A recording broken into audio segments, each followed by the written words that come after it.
So, hello everyone. My name is Priscilla, and I'm a staff member at Red Deer Public Library. I'll be assisting with the virtual edition of Healthy Dating Relationships 101 this evening.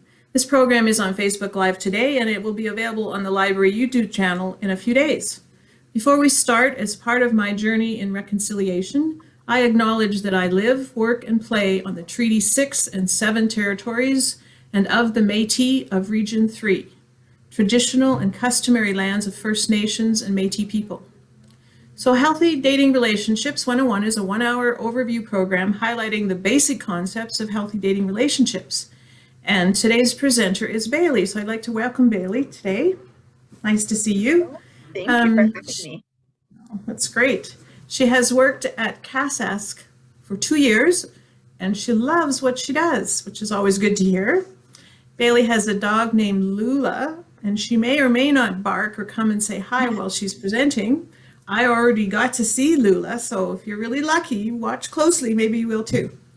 She loves a good book, and there's usually a cup of coffee in her hand. There we go, we're all ready to go. If you have any questions throughout the program, please type them in the comments and I'll pass them on to Bailey at the end. So I'll turn the presentation over to you now, Bailey. Awesome, thank you so much. I'm just gonna share my screen here and we'll go from there. All right, thank you. All right, hello everyone, and thank you for joining me this evening. This evening I'm going to be discussing with you all about healthy dating relationships, and it's a 101 program. So that just means I'm just going to do a quick overview about a bunch of different topics. At the end, if you have any more questions or concerns or want to know more about a certain topic, you can let me know in the comments, or you can let Priscilla know, and I'll try to answer them the best I can. So this is the Healthy Relationships 101. I am an educator at the Central Alberta Sexual Assault Support Center. Here we've been serving Central Alberta since 1985, a very long time. We have something very special about our program. We have a 24/7 sexual violence helpline. Now it says sexual violence, but you don't have to phone just for sexual violence.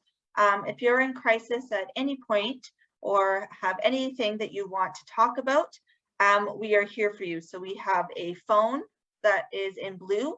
You can go to our website and we have a web chat, and you can also text us as well. We have counseling, we have court services and accompaniment. So if you need to go to court and you're not really sure how that process goes, we have someone to help you out with that. Educational programs, what I do and two of my other coworkers. All of our services are free of charge. So if you're wanting to come for a counseling session, you do not have to pay. And we're here to support survivors, your families, and their partners. So we're going to do a breakdown of everything I'm going to be talking to you all about this evening. So first, we're going to dive right into the characteristics of a healthy dating relationship. And then I'm going to go into communication and what conflict resolution is. And then we're going to see what an unhealthy relationship is and how that goes into dating violence. We're going to talk about emotional violence, physical and sexual violence. With sexual violence, I'm going to be talking to you all about consent, because you can't have sexual violence without consent that goes with it. I'm also going to talk about the laws that go along with it. The difference between sexual assault, abuse, harassment, and corrosion. We're going to lastly talk about sexting as it relates to healthy relationship and consent. And then at the very end, I'm going to talk to you about the supports that are available if you experience any of this, or if you know anyone that's experiencing any of these things that are happening. So first things first, before we go into the relationships, everything I'm going to be talking about is quite heavy, and it may be triggering to you. So if it is triggering to you, you're more than welcome to step away from the screen, take a moment, have a sip of water, and you can come back. All right, so we're going to dive right in. A healthy relationship. Simple, easy. What is it? A healthy relationship. Relationships are necessary. It's the way we develop and grow. Depends on the different relationships in our lives. In order to become healthy youth and healthy adults, we need supportive and positive relationships with different kinds of people. So for example, people like your friends and your parents, your coaches, your teachers, community members, and even your dating partners. So I always ask this question, is your relationship the same or different between your parents and your teacher? So you answer that yourself, is that yes or no? What's your relationship like between your coach, if you are coach? So like if you are in football or in dance or in hockey, what's your relationship with your coach different between your best friend? What's your relationship like? Okay. How about community helpers? So like a doctor or the police officer, what's your relationship with them different than, let's say, your dating partner? Okay. So what kind of things do you talk about differently with different people? How do you interact with them? So that's really what we're talking about. And that comes from the Red Cross Healthy Relationships Program. So if you're on, do you mind grabbing a piece of paper and a pen? So I'll give you about a couple seconds to go grab a piece of paper and a pen for me. And once you have a piece of paper and a pen, I would like you to write in your columns, 3 columns, one that says see, one that says hear, and one that says feel. So see, hear, feel. So 3 columns like this. Okay, so I'll give you about 30 seconds to write down your see, hear, and feel. So we're going to do an activity about healthy dating relationships.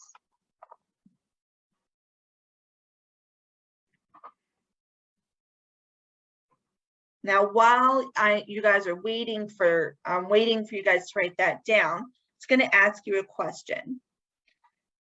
When we're focusing on dating relationships, what words do you hear? What words have we heard about dating relationships? Have you guys heard about friends with benefits? Have you heard about it's just a fling, or it's just casual, or let's hook up? Or have you heard we're going out? Are these words that you've heard or have not heard in a dating relationship? So these are the kind of things that we're going to be talking about today. So once you have your see, hear, feel, we're going to look at these images on our screen. So what things do you see in these images that show you it is healthy? Okay. So on your column of C, I invite you to write down at least 3 points of what you see in this image that makes it healthy. So what makes it healthy to you? Do you see hugging? Do you see laughter? Do you see hand holding? What do you see that makes it healthy? Because remember, a healthy relationship, they're necessary in the way that we develop, right? Positive relationships with different kinds of people. Okay, so your next one, what things do you think these people are saying? So what would you hear in these images that show you that it's healthy? So what do you think you would hear in any of these images? So you can write down three points if you feel comfortable. I'll give you about 30 seconds for that.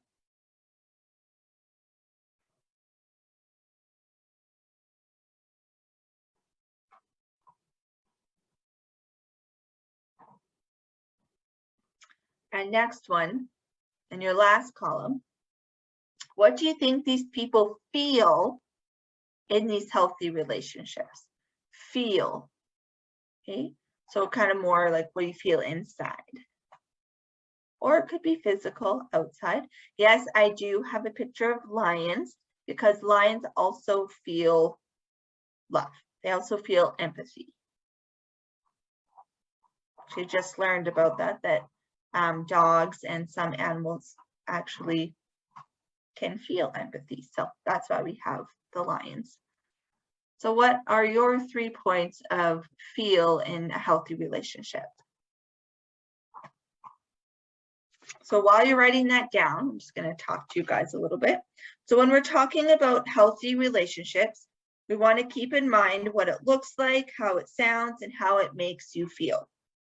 If we just focus on one area and pass over the other, it's like we're only giving 33% in our relationship. We'll explore this concept more as we move on.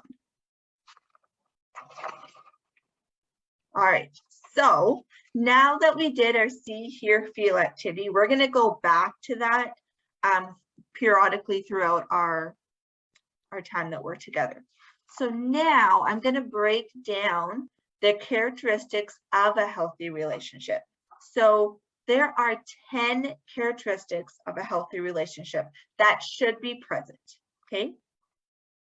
So first, in any healthy relationship, the number one thing is respect. Okay, I'm also wearing my I Respect t-shirt from work today.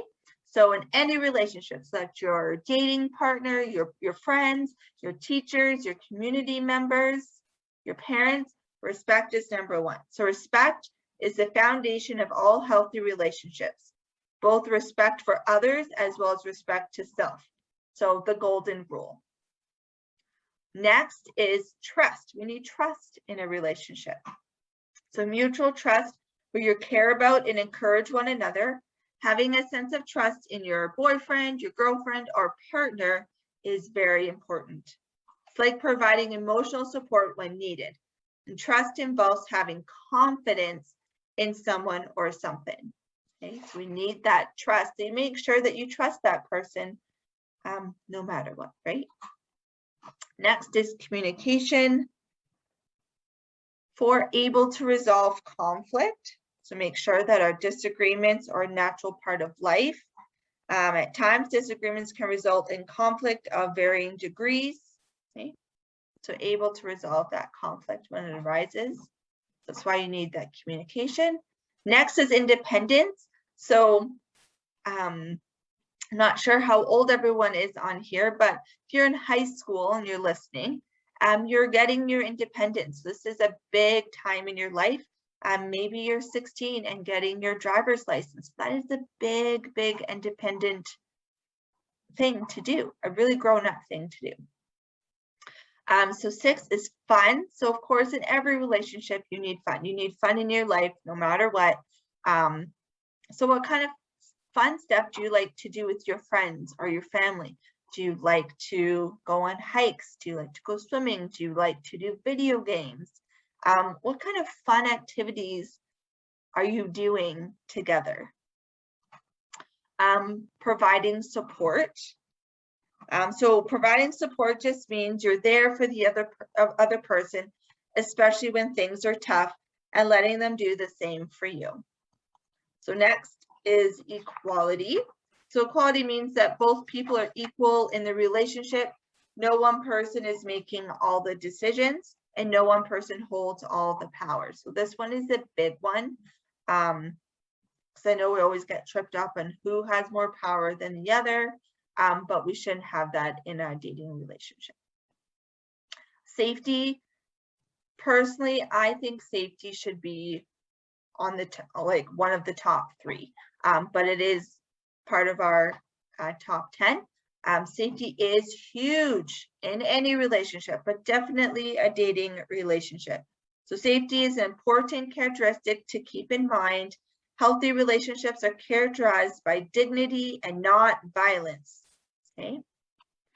And last is empathy. I love empathy because I am a person that has a lot of empathy. It is something that is hard to to understand, and it takes practice for a lot of people. Some people, it just comes naturally, and some people it takes practice. So empathy just simply means the ability to identify, share, and understand another person's emotions, like placing yourself in another person's shoes when they're struggling, to be an active listener and be present to help support your friend or partner. Okay. So those are the 10 characteristics of a healthy relationship. So these should be present in every single relationship that you have. All right. So now we're going to go the opposite side. What is an unhealthy relationship? Now, what does that look like, sound like, and feel like? So an unhealthy relationship happens when one partner puts their needs above the other, when one partner abuses their power. The relationship is not mutual and equal. So what does an unhealthy relationship look, hear, and feel like to you? So I can give you about 30 seconds to write down your points on your sheet of paper about what an unhealthy relationship is to you. So the difference between healthy and unhealthy. So while you're doing that, I'm going to read you a couple stats. So Canadian youth aged 15 to 24 have the highest risk of experiencing dating violence. 27% of youth aged 13 to 18 have reported that their boyfriend, their girlfriend, or their partner have checked up on them via text 10 or more times within the hour. So in the hour, they have asked, where are you? What's going on? And they haven't stopped. Okay, so that's what it means. And an online survey reveals that 62% of youth age 11 to 14 knew friends who were called stupid and ugly by their boyfriend, girlfriend, or partner. So those are some big dramatic numbers. So now that we've discussed what a healthy relationship looks like, and in understanding what we should have, a pretty good idea of what an unhealthy relationship might also look like, right? So now with that, I'm going to move on. So if you're not done, that's okay. You guys can always go back to the see, hear, feel activity. So now we're going to do an activity. Now I know I can't see you, so I'm just going to kind of walk us through this. So we're going to do some scenarios about a relationship. So is it healthy? Means thumbs up. Is it unhealthy? Meaning thumbs down. Or we're not really sure and it's in the middle. So I'm going to read them out and we'll kind of go from there. So the first one, your boyfriend, girlfriend, or partner gives you space to do your own thing. Is this healthy, unhealthy, or we're not really sure? So this one would be thumbs up. This would be healthy because space to do your own thing, right? So this goes under the independence characteristic, right, of a healthy relationship. The next one, your boyfriend, girlfriend, or partner forces you to give them a hug or a kiss. So is this healthy, unhealthy, or we're not really sure? So this would be unhealthy, so thumbs down because it has the word force. No one should ever force you to give them a kiss or a hug or anything else. Remember, your body is your own body and nobody else's. Okay. The next one, your boyfriend, girlfriend, or partner gives you the silent treatment when they are mad about something. Healthy, unhealthy, or not really sure. It could go either way. So this one is actually in the middle. It could go either way because silent treatment, depending your situation here, so we can go back to our characteristics. Sometimes we need a moment to step away from the situation. If it's getting really heated and you're really passionate about the topic, you may need to step away. That's okay. You just tell the person, I need a moment, I'm going to step away. but hopefully you come back and you're able to resolve that conflict once you've, had time to think about it. And that's okay, as long as you've come back and are able to resolve that conflict. Now, if it would be unhealthy, it would be if they never came back and you never resolved that conflict and it kept going, that's when it becomes unhealthy. Okay, so we want to make sure that we're able to resolve that argument or that disagreement or that conflict. Okay, but that's okay to give yourself some time, but as long as we come back to it. And the last one, again, I'm not going to go over it. It has the word force in it. So again, no one should force you to do something you don't want to do, right? So that would be characteristic of an unhealthy relationship. All right, so now we're going to move on to communication. I'm going to just go turn on my light because it's now getting really dark in my house. 1 second. There we go. Sorry about that. All right, so now we're going to jump into communication. So this one is, well, everything's important, but everything kind of is leading up to communication. So communication is one of our characteristics that we need. Now we communicate every single day, right? I'm communicating to you now verbally and obviously non-verbally with my hands and my body language. So again, on the screen, I have some images here, and I want you guys to all just look at the image, and I want you to think, what kind of communication do you see? Yeah. What communication do we see here? I will go over them. Okay, so I want you to think of your see, hear, feel activity. So what type of communication do we see? What are their bodies doing? What would you hear in these images? What does it sound like? What words are being used, right? So the first one in the yellow, this is aggressive communication, okay? So that's expressing their needs, thoughts, and feelings in a manner that attacks the position and dignity of the receiver. So as you can see, angry face, grabbing, rude language, put downs. So that's aggressive communication. So the next one, passive aggressive, so the top, second, and third image. So as you can see, they say, I'm not passive aggressive, unlike some people I know, right? So that's what it says. So passive aggressive is expressing their needs, thoughts, and feelings in an indirect manner. So delivered in a way that allows the sender to maintain a facet of kindness. Okay, so they're not really sure how to, they're saying one thing, but not acting like the other. Then we have passive. Okay, so passive is the bottom right image. So when someone is unable or unwilling to express their needs, thoughts, and feelings. So the image says, we should order a pizza. And the other person says, I don't like pizza, but that's okay. So she's just agreeing with the other person because she doesn't want to express her thoughts or feelings. Then we have the next image with the two people looking at each other. This one is assertive communication.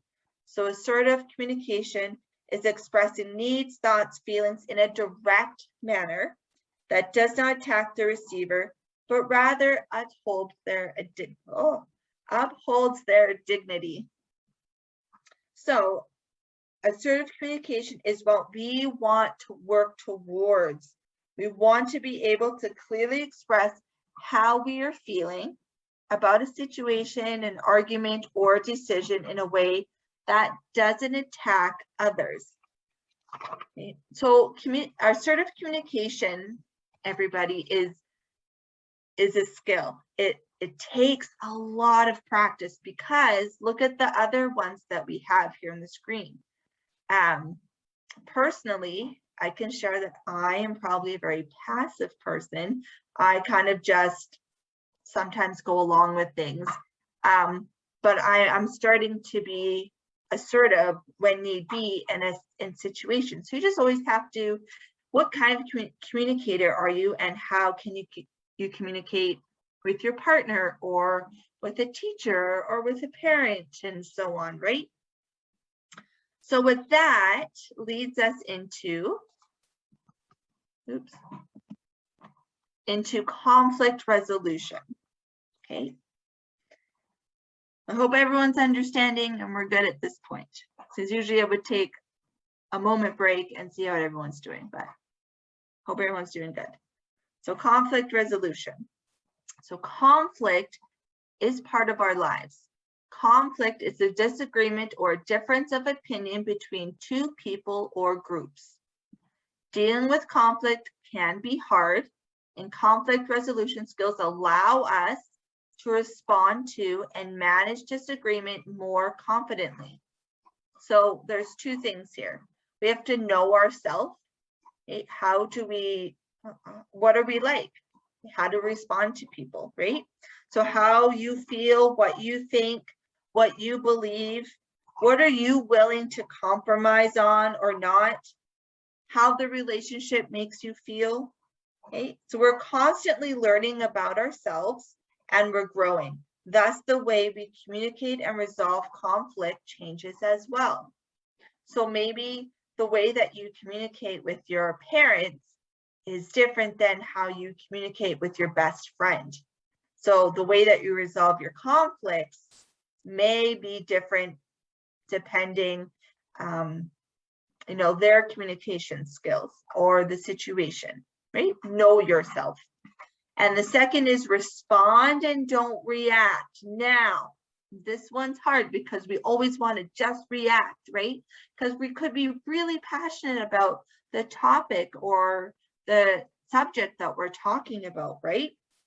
So it's normal to have strong emotions regarding something that's important or integral to us. However, conflict resolution involves understanding and responding to what the person on the other side of the conflict believes and thinks. So while it may feel natural to want to react in anger or shut down during a conflict, it doesn't help address the other person's point of view. Okay, so it may harm the relationship overall. If you feel like you must react instead of responding in the heat of the conflict, it's okay to say you need to take a step back. Process your emotions and think over the situation, and then reconnect with the other party later to continue to resolve that conflict.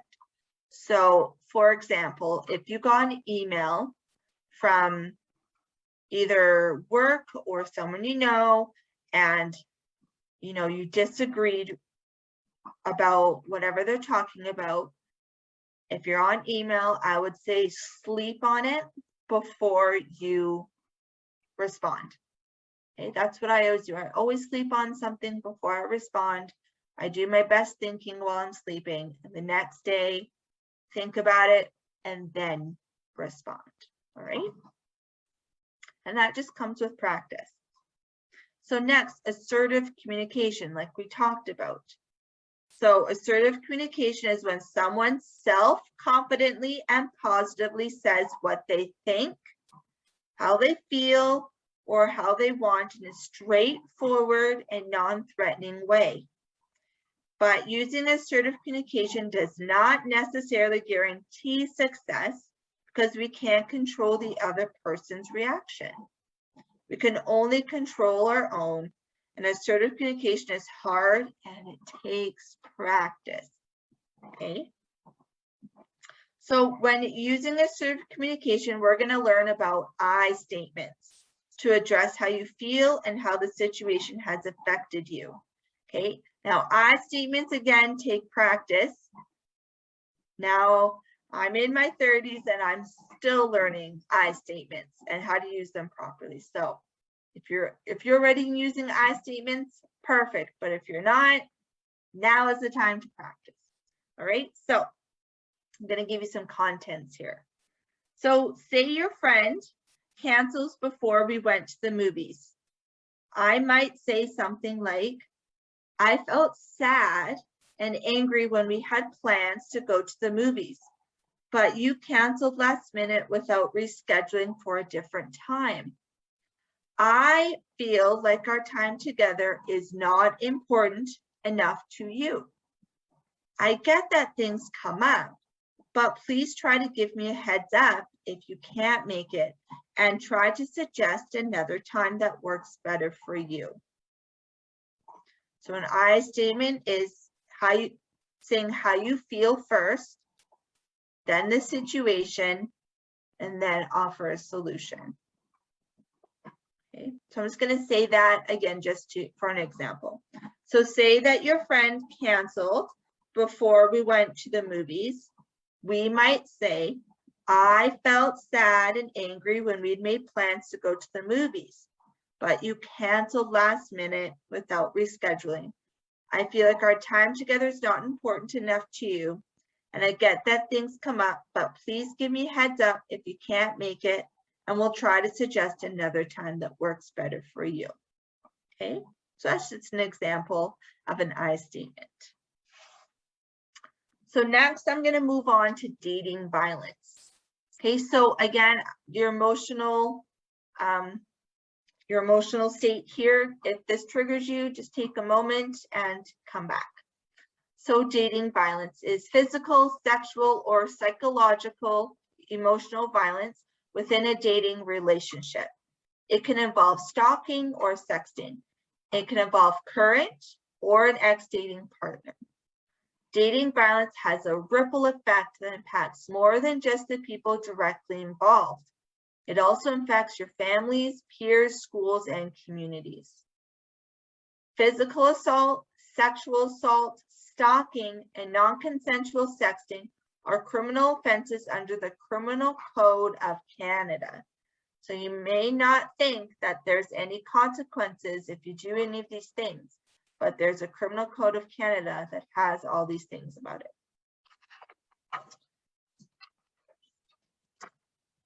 So we're going to go right into emotional violence.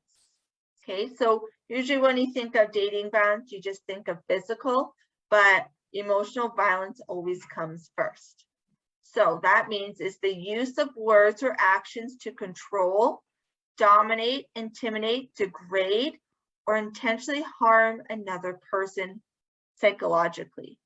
So for example, this could be making fun of somebody, property destruction, spying, controlling what a person does or says, who they spend time with, maybe even spreading rumors or telling their secrets. Okay. So roughly 60 to 62% of youth between the age of 12 and 18 have experienced emotional violence in their dating relationship. Okay. And 35% of boys and 47% of girls reported using emotional violence. Some big numbers here, guys. So emotional violence can often come across as a disagreement or conflict. So remember, conflict resolution, assertive communication, and I statement skills as effective ways to talk with each other before, during, and after an unhealthy situation. Okay, so next, we're going to go right into physical violence. Most of us know what physical violence is, but I'm going to go over it anyway. So that's the use of intentional force or another person to control their behavior, intimidate, or punish. So this, for example, means maybe biting someone, pushing them, shoving them, kicking, grabbing someone's clothes, preventing them from leaving a place, strangulation, and use of a weapon. So approximately 33% of youth have experienced physical violence with a current or former dating partner. 33%, that's a big percent. Okay. So physical violence in youth dating is often mutual. It occurs in a bi-directional pattern with youth both perpetrating and experiencing the violence. Okay. So our next one is sexual violence. But the best way that I can help you guys understand sexual violence is first understanding consent. So I'm going to show you a video about consent. I'm hoping that it works, so give me a little bit of grace here. So we're going to learn about consent and how that has to do with sexual violence. So, consent is a pretty simple concept.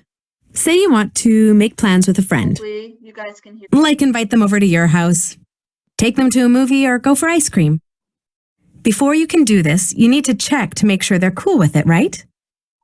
Same goes for sex. Before you start any sexual activity with someone, you need to make sure they understand and agree to participate in that sexual activity. Oh, sorry guys. Ooh. Sexual activity includes kissing, touching, and sexual intercourse of any kind. So, what does consent look like? Consent is asking the other person for permission before you start any sexual activity. Consent is a verbal, voluntary yes, with everyone agreeing to the activity. And consent is done in person before the act and part of an ongoing conversation. Consent can also depend on how old you and the other person are. So take a moment to read this chart and make sure you understand the close-in age consent laws and how they apply to each group. It's also important to know if someone is drunk, high, or asleep, they cannot give consent. Pressuring someone into sexual activity does not mean you have consent. And not hearing a no does not mean you have consent. Be sure to pay attention to body language. Even if the other person verbally says yes, if their body language says no, you do not have consent. So how do you get consent? You ask for it. You say, "Is this okay with you?" Or, "Do you want to do this?" It might feel a bit awkward, but it's important to respect the other person's boundaries. Always ask for consent and always respect the answer. And how do you give consent? You clearly agree by saying yes, or using another positive statement like, "Sure, let's do this." So remember, yes means consent, and it's always okay to say no. You can also change your mind at any time. So even if you say yes, if at any point you start to feel uncomfortable, you can withdraw consent and say no. And no always means no. Sex without consent is sexual assault, and that is not cool. But communicating with the other person every time you take part in sexual activity and every time you change the type of sexual activity is cool. So always ask the question. Keep asking the question and respect the answer.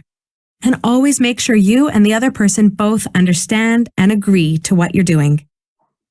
If you have any other questions about consent, be sure to talk to your parent, teacher, or a trusted adult. Yay. Right, to move on. Consent is a pretty simple concept. Say you So, there we go. Okay. So that was our video about consent. It had a lot in there, so we're gonna break it down now. So consent is a voluntary agreement between people that they want to do something together, making sure everyone is saying yes because they want to and not because they feel pressured in any way to say yes. So only yes means yes. It's an ongoing conversation and not a one-time deal. Okay. So we have a little thing here called fries. So consent is freely given. It's always reversible. It's informed, enthusiastic, and specific. And we're going to go on to what all that means. So what does consent look like? Right? We may like, what does that mean? So yes, you have consent. So we have two ways that we communicate, right? Verbally and non-verbally. So our body language, right? So let's talk about verbal. What does a yes sound like? Obviously, just saying yes. right? Yes, an affirmative word. I like that, or that's nice. Let's do it. That's affirmative. You also can hear my tone in my voice, right? It's enthusiastic. Yes, let's do it. I'm excited, right? And our body language, our verbal, right?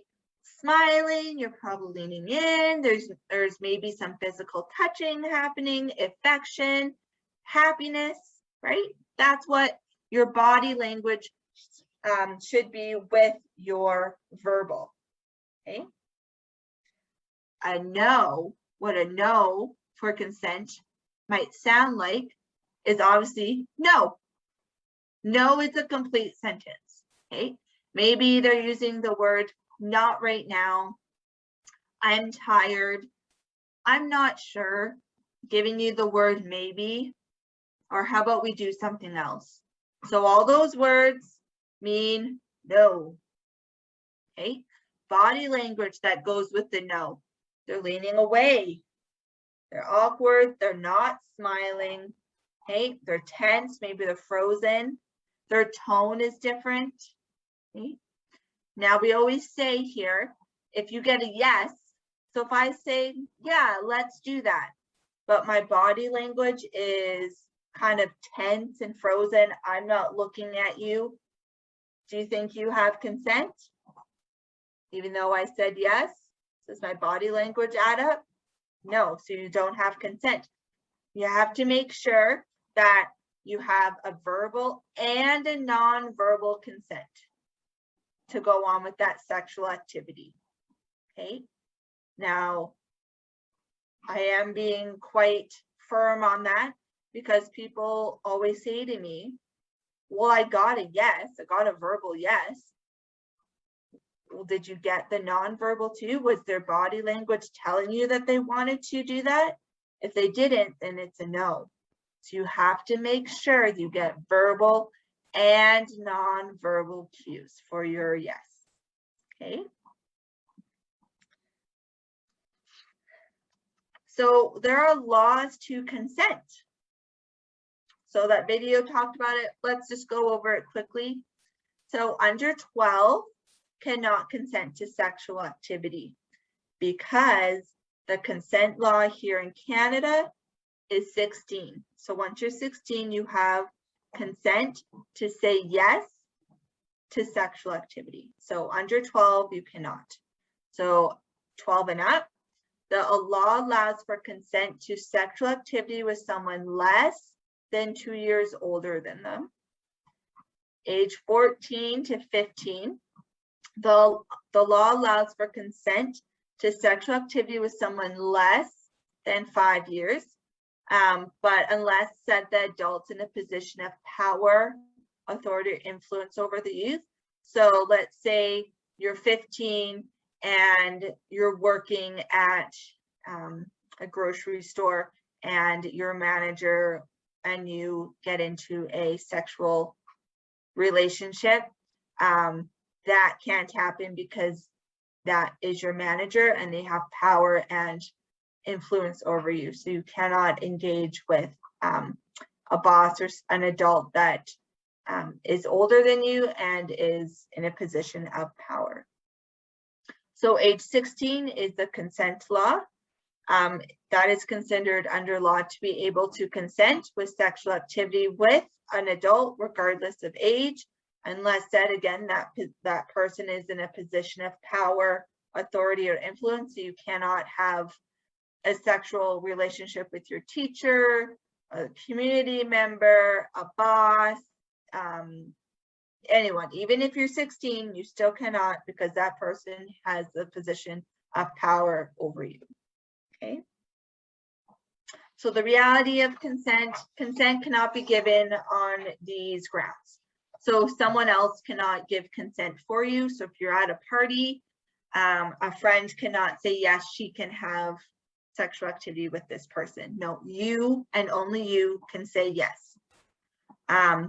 If the person is in a position of power, trust, or authority, again, you cannot engage in sexual activity with your boss, a family member, a coach, or a teacher, even if you're of age. If someone is threatened, manipulated, or forced, you cannot be forced to engage in sexual activity or in any other activity. You cannot be forced to do that. If someone expresses in words or actions a no, a lack of agreement. So if someone says the word no, it's a complete sentence, and they've said it to you multiple times, you need to honor that. You need to respect that no. That's what I do for work. People come to us and they say, no one has respected my no. I'm coming to tell you that you need to respect that no. You get a no, you can't do anything. Okay. If someone is incapable of giving consent, if they're intoxicated, they're sleeping, or if they're under the influence of drugs or alcohol, that is a no. There's no consent whatsoever. I know a lot of people say to us, we're at a party and everyone's drinking, but this person said yes to me, so it's a go. Nope. Have you been drinking? If you both have been drinking, it's still a no. Okay, still a no. Okay, I know that's hard to hear, but it's still a no. Okay. So,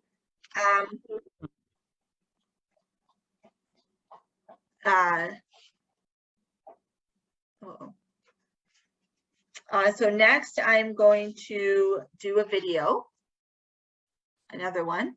So can I wear your hat? Oh. This one's all about consent.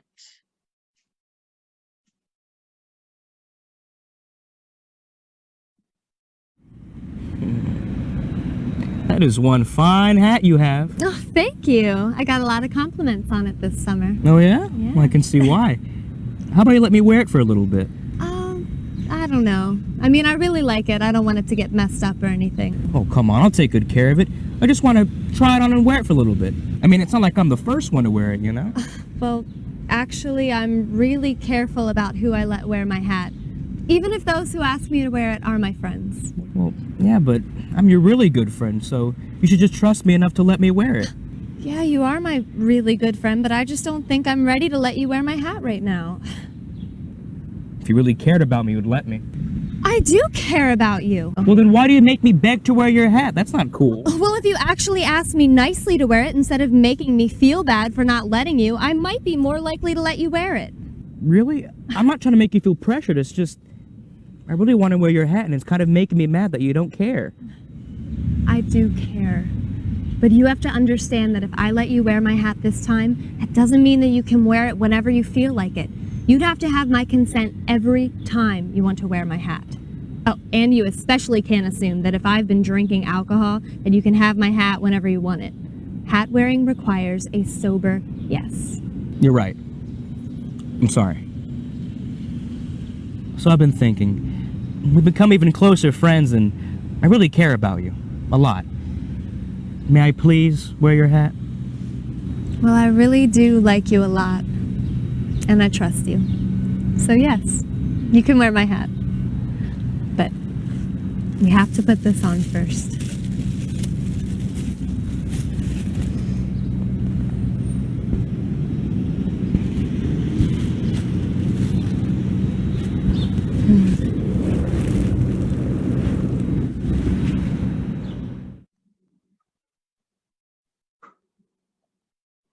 Awesome. All right, so that was Can I Wear Your Hat? I love this video. I've watched it multiple times, and it still makes me laugh at the end about what she gives him to wear for the hat. So I hope you guys enjoyed that video. So I just have a couple questions for you that you can answer yourself with the people around you. So how do we know consent was given in this video? Where was the consent given? Okay. How did this behavior differ from the beginning of the clip to the end? And what were some of the reasons youth might choose not to seek consent? So I just want you to think about those questions, right? All right, so we're going to move on to,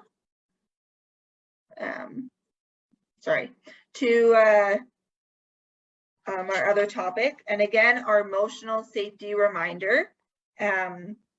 Hopefully you don't get triggered, but this is going to be a hard and deep topic that we're going to be talking about. And again, if you need to take a moment, you can do that. So I'm going to start off with some sexual violence definitions. And the first one that we're going to talk about now is sexual assault. Okay, so that means when someone forces any form of sexual activity on someone else without that person's voluntary consent. So that's kissing, touching, and sexual intercourse. So remember, the key here is without consent. So when any of these activities are forced on another person, this is sexual assault. Okay, forced. When something is forced upon you, that's sexual assault. Between 40 and 44% of youth aged 12 to 18 have experienced this in their dating relationship. It's crazy. So next one is sexual corrosion. Any situation in which one person uses verbal or physical means, so example, like drugs or alcohol, without consent to obtain sexual activity against consent. So when you feel pressured into saying yes, this is corrosion. Using actions or words to pressure someone else. So using your words to pressure someone into saying yes is not consent. So sexual corrosion is sexual assault. A forced or coerced yes is not consent. No one should tell you that it's a yes. Only you can say yes. Only you, no one else. Remember our reality of consent. Next is sexual harassment. We see this all the time in movies and videos that we watch. So that's any unwelcome sexual advance, request for sexual favors, or other forms of verbal, written, or physical conduct of a sexual nature. So this is like, for example, making sexual jokes that make people uncomfortable, name calling based on someone's gender identity, and unwanted touching. I want to just tell you all that this is different from flirting, because flirting is when both people, they feel comfortable and affectionate and share the power. You'll know the difference when it doesn't become flirting and it becomes harassment, okay?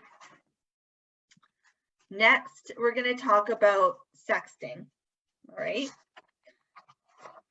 So in our new digital world, we have to now start talking about what sexting is and, you know, how we can do it in a non-threatening way. So sexting is sending sexual explicit images or messages from one person to another using technology. So that's your phone or computer. So I have a question for all of you on the other end. What are some reasons why youth sex? Now, this may be the only time that you'll be able to say this word.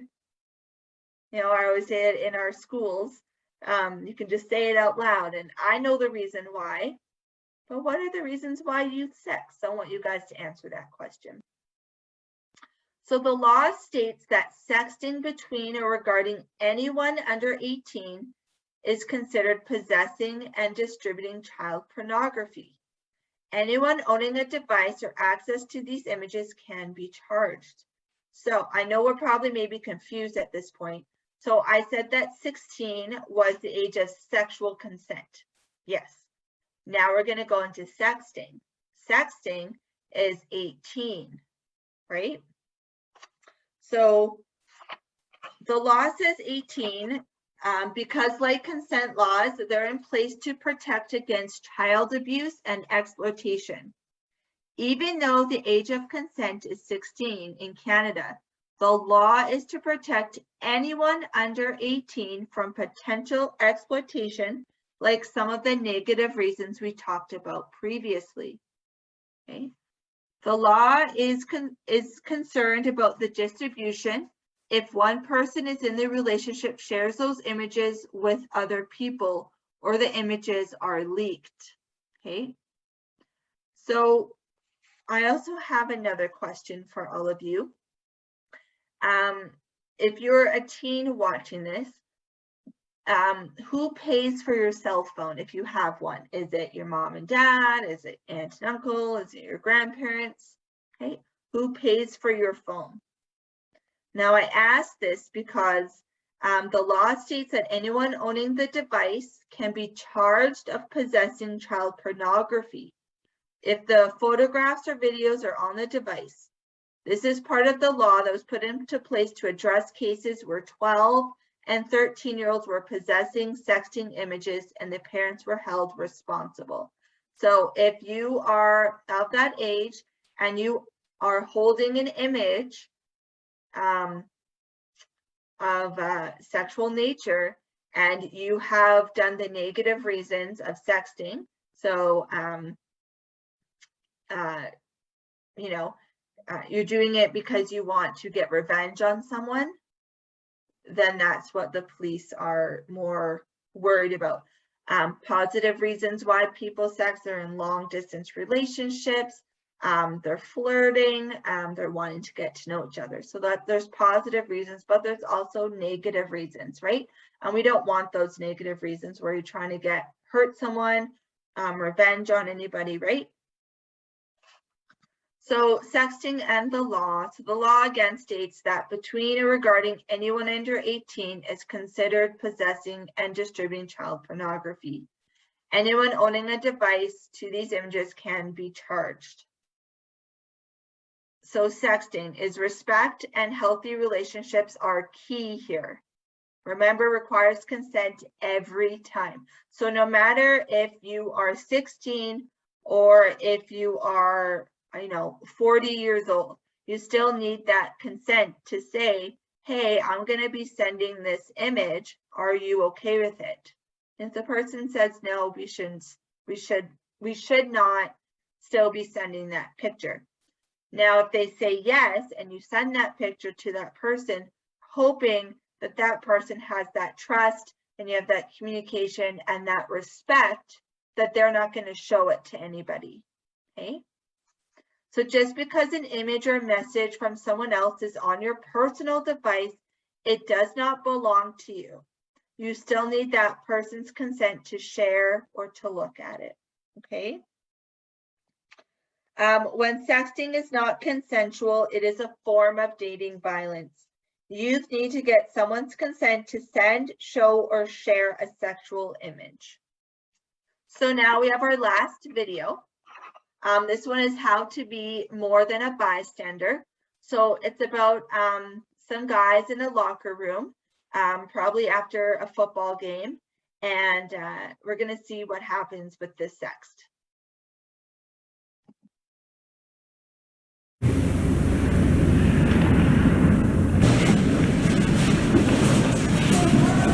Hey man. See ya. Hey guys. Want to see something? Right, sure.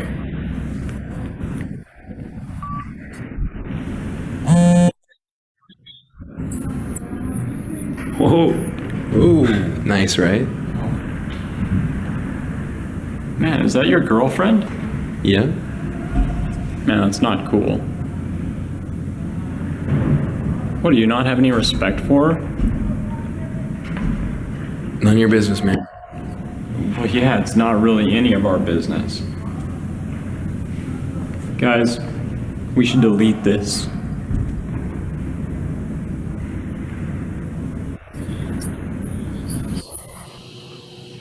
Cool, bro. You don't. Okay, we don't need to watch that part, but the video highlights an appropriate way to address an unwanted or inappropriate sext. It shows how you could address someone who sends or forwards a sext that you don't want to see and believe that they should be forwarding in the first place. So a couple questions to ponder about. Do you feel this response was effective? So the guy that says that wasn't cool and you don't have any respect for her. Would you feel comfortable doing something similar if you were in a situation like this? Would you be able to stand up for that person? So if we know of someone who is sharing private sex to others, it's our responsibility to tell a helpful adult or an authority figure. This behavior obviously is not okay, and it's not allowed, and it's extremely hurtful. It can be a very hard thing to do, but I like to always remind myself, what if this was me? Would I want someone to stand up for me and report? So obviously the answer is yes, is the right thing to do, and we know that doing the right thing is never easy, and it takes courage and bravery. Oops. So respect in dating, quickly before we end. So each of us have the responsibility for treating our friends and dating partners with respect and dignity. In a healthy relationship, there is no room for violence. If you or someone you know is experiencing abuse or violence, it's important that you or they seek help, okay?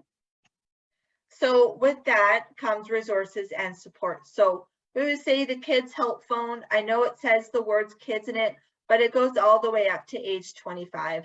And they have phone, text, and web chat as well. And they're always on, and they always have a counselor on the other side. Make sure you have trusted adults around you. Someone that you can go to and they'll help you no matter what. Find a counselor that can help you in your situation. Any educators, teachers, what I do can come to us. Community resources, so different programs, youth groups, churches, what kind of places you like to go. The library. And here's some more supports for you guys about us. So if you want to get a hold of us, you can go onto our social media. We have Twitter, Facebook, and Instagram. We're always updating. As educators, do once a month a social media takeover. So we're always doing a specific topic. Coming up on the 12th, we're doing one all about family violence prevention month that we're doing. So come and watch that. We also have our 24/7 sexual violence helpline. So again, you can call, text, or web chat, go onto our website, and you can do all that. Does anyone have any comments or questions regarding what has been presented this evening? And is there anything that surprised you that you didn't know about before today? Any of those things? Any of those questions come up? And if you have any questions and you don't want to talk to me about it today, you can always email the library, and you can direct it to me, and I'm more than happy to answer any of your questions about today's presentation. We also have a playlist that myself and my coworkers have made. It's called the I Respect playlist. You can go onto our YouTube and you can listen to it. It's really awesome. We have all the different genres. If you have any different songs that you would suggest, let us know. We always are looking for new suggestions about I Respect. And there's the feedback form. You guys can use your QR codes on your phone if you would like. And yeah, that is my presentation. Thank you so much for coming on and participating and learning today with me about healthy dating relationships. It's not an easy topic, but it's a topic that we all need to learn about. And yeah, so I enjoyed today, and I hope all of you have as well. So thank you for having me on. Well, thank you very much, Bailey. That was very interesting, very helpful for everybody. Thank you so much. One of the questions I had is, what's a trigger? A trigger. So if you were triggered by anything that was in my presentation, so something that's come up. So if you have been, let's say, sexual harassed, and you're like, oh, you're talking about sexual harassment, I feel uncomfortable because it happened to me, that would be a trigger that it happened to you, or that you were sexually abused. And I'm talking about that, that would be a trigger. That I'm just talking about that situation. Yeah, it's a great question. Thank you. So I'd like to thank you all for joining us for this great program. And a special thanks to all the staff at Central Alberta Sexual Assault Support Center for this very helpful series.